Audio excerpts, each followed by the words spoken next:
as a church deacon and entrepreneur, his state as a congressman, and his country as an Army officer, and most recently, director of the CIA. I personally appreciate the work that he's done to communicate on all levels of the department about how our work is changing the world. He regularly sends us emails that he calls Miles with Mike about his travels and the mission that he's advancing. He also hosts frequent town halls with staff where he takes our questions. And now, this afternoon, near the 1-year anniversary of his tenure, the Secretary is here to tell you more about our work as diplomats and why it matters to America. Will you please stand and join me in giving a true Aggie welcome to the United States Secretary of State, Michael Pompeo.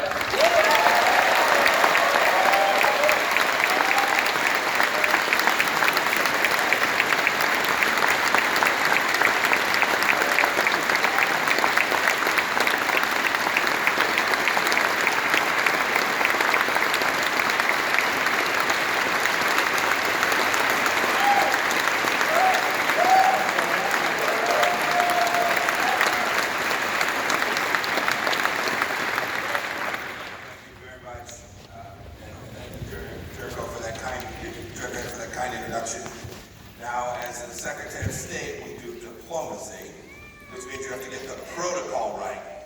So howdy. Howdy! It's great to be in Texas, one of the greatest countries in the world.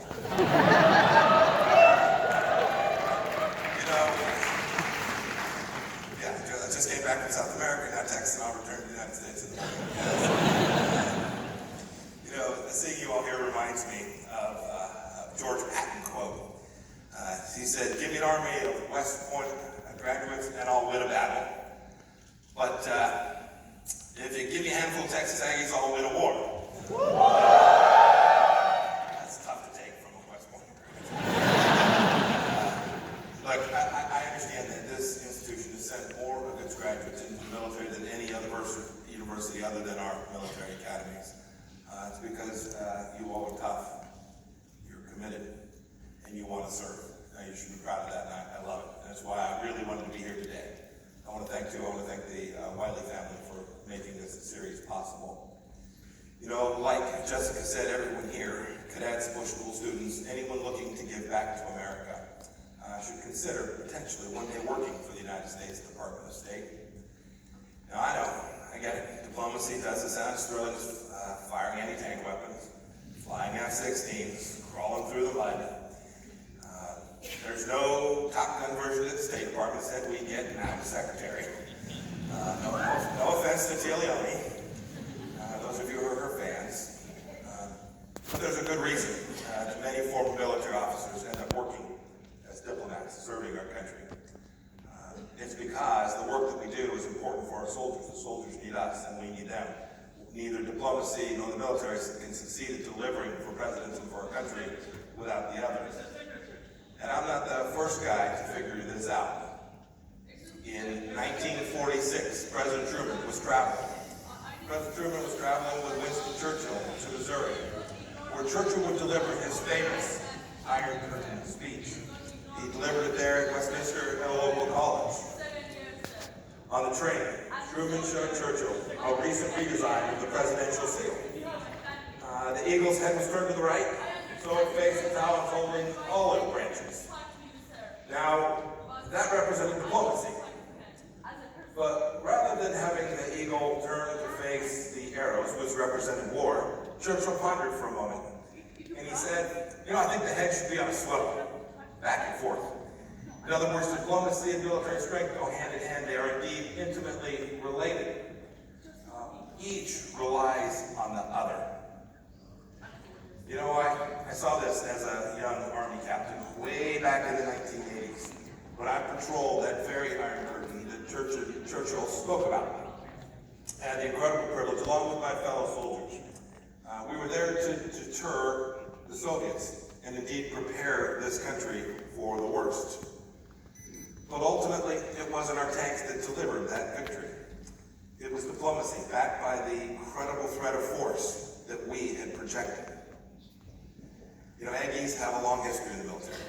But you also have a long history serving America's diplomatic mission at the State Department, and I'd love that to continue. If you join us, if you work, it will make a difference in the life of every American. Now I'm going to speak just for a couple more minutes because I want plenty of time to take your questions. But before I do, I want to talk briefly about three aspects of my life and the State Department's work. First, it's an incredible element of promoting national security. As they did during the Cold War, diplomats build relationships to ensure that disagreements never boil over into military conflict. Take Jerica, you just heard from, and her team. They're talking to Mexican authorities to alleviate migrant crisis and to secure our border. Her colleagues are confronting the opioid crisis by encouraging partners to cut off the drug flow, that fentanyl that comes to the United States and wreaks so much destruction. Just a few months ago, we saw the announcement that China made that they would do their part to deny fentanyl access to our country. It was State Department's diplomats who sealed that deal. And farther from home, the state has helped grow the ranks of the Defeat ISIS coalition, an enormous victory. We've seized back 100% of the caliphate, liberating millions of Syrians. American diplomats were at the center of creating that coalition and reducing threats to our citizens. Just this morning, I spoke with our ambassador, who's working to bring peace in Afghanistan. There's another graduate of this fine institution, a young lady named Melissa. She's supporting our work there to broker peace between the Taliban and the Afghan government. We're trying to end the longest war in United States history, save the lives of Afghans and American soldiers alike. Or take a man named Steve Egan, truly remarkable fellow. He's one of my special reps. He's working on the North Korea file. His team has gotten an international coalition together to put the toughest sanctions in history on Chairman Kim Jong-un and his country. But Steve's work is also important in that we are keeping the door open, working to achieve a diplomatic outcome where North Korea will be denuclearized in a way that brings peace to the peninsula.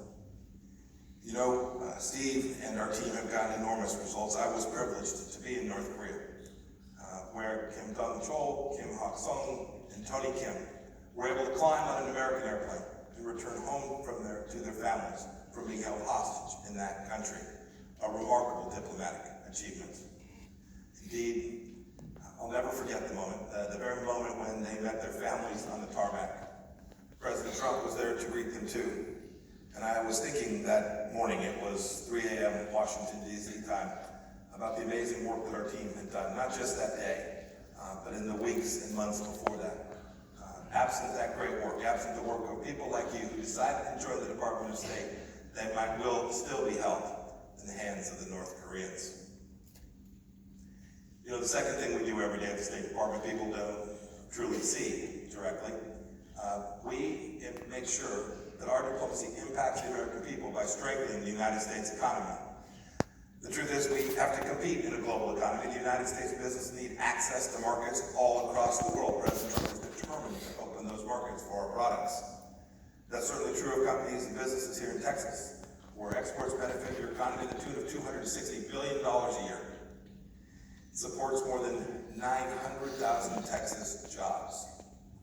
We help by supporting these economic opportunities through our diplomats. We work to open these markets with our some 1,600 economic officers stationed all across the world. We try to take down barriers. We try to make the case for American companies and why they can deliver true value to nations all across the world. Indeed, it's the case that there is seldom an engagement. I was in South America just before coming here today. Not a single one of my conversations, not in Chile, not in Peru, or Paraguay, or in Colombia, did we not miss the opportunity to make sure they understood that America was there prepared to help create value for their countries as well.